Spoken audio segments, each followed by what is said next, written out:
Hi friends, இன்றைக்கி நம்ம ஸ்ரீஸ் ரெசிபீஸில் முளைக்கட்டின பயிரை வச்சுட்டு ஒரு சூப்பரான குழம்பு ரெசிபி எப்படி பண்ணுறதுன்னு பார்க்கலாம். முளைக்கட்டின பயிர்களை அப்படியே சாப்பிடாதவங்களுக்கு இந்த மாதிரி செஞ்சு கொடுத்தோம் அப்படின்னா நல்லா சாப்பிடுவாங்க. வாங்க இது எப்படி செய்யலான்னு பார்க்கலாம். இதை செய்கிறதுக்காக நான் ஸ்டவ்வில் கடாய் வச்சுட்டு அதில் எண்ணெய் சேர்த்துக்கிறேன். அதோட 2 பெரிய வெங்காயம் சேர்த்துக்கிறேன். அது கூடவே 4 பல் பூண்டு சேர்த்துட்டு நல்லா வதக்கிக்கிறேன். அது கூட ஒரு 2 தக்காளி சேர்த்துருக்குறேன், அதையும் வதக்கிக்கலாம். இது கூட கொஞ்சமாக உப்பு சேர்த்துட்டு வதக்கிக்கிறேன். இப்போ ஓரளவுக்கு வதங்கின உடனே இது கூட 1/4 ஸ்பூன் அளவுக்கு மஞ்சள் தூள், 1 ஸ்பூன் அளவுக்கு மிளகாய் தூள், 1/2 ஸ்பூன் அளவுக்கு மல்லித்தூள் சேர்த்துட்டு அதையும் நல்லா வதக்கிக்கிறேன்.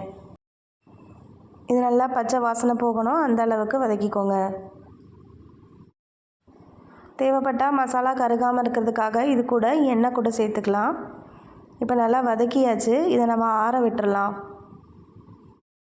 ஒரு மிக்ஸி ஜாரில் கொஞ்சமாக தேங்காய் சேர்த்துட்டு அது கூட சீரகம் சேர்த்துட்டு ஒரு திருப்பிக்கிறேன். அது கூட நம்ம ஆற வச்சுருக்கிற மசாலாவை சேர்த்துட்டு நல்லா நைஸாக அரைச்சி எடுத்துக்கலாம். இந்த அளவுக்கு நல்லா நைஸாக அரைச்சி எடுத்துக்கலாம். இப்போ நான் குழம்பு செய்கிறதுக்காக கடாயில் நல்லெண்ணெய் சேர்த்துக்கிறேன். அது கூட கடுகு, உளுந்தம்பருப்பு, வெந்தயம், அதோட சீரகம் சேர்த்துட்டு நல்லா பொரிய விட்டுக்கலாம். இதில் ஒரு 10-12 சின்ன வெங்காயம் கட் பண்ணி வச்சுருக்கேன், அதை சேர்த்துக்கிறேன். அது கூட ஒரே ஒரு மிளகாய் சேர்த்துக்கிறேன். அது லேசாக வதங்கின உடனே நல்லா ஒரு கைப்பிடி அளவுக்கு முளைக்கட்டின பயிறு வச்சுருக்கிறேன், அதை சேர்த்துக்கிறேன். இது எல்லா தானியங்களும் போட்டு முளைக்கட்டி வச்சுருக்குற பயிறு. இப்போ இது கூட நம்ம அரைச்ச விழுது சேர்த்துக்கலாம். சேர்த்துட்டு அதையும் நல்லா வதக்கிக்கலாம். இது நல்லா வதங்கி எண்ணெய் பிரிஞ்சு வரட்டும், அந்த அளவுக்கு வதக்கிட்டு இதில் மிக்ஸி ஜாரில் கழுவின தண்ணி இருக்கு இல்லையா, அதை சேர்த்துக்கிறேன்.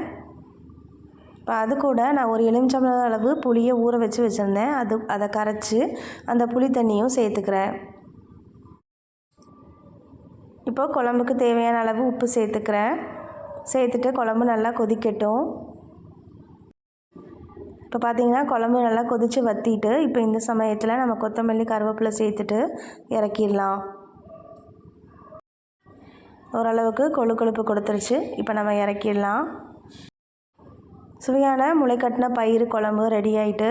உங்களுக்கு இந்த வீடியோ பிடிச்சிருந்தது அப்படின்னா நம்ம சேனலுக்கு லைக் பண்ணிவிட்டு சப்ஸ்கிரைப் பண்ணிக்கோங்க. தேங்க்ஸ் ஃபார் வாட்சிங்.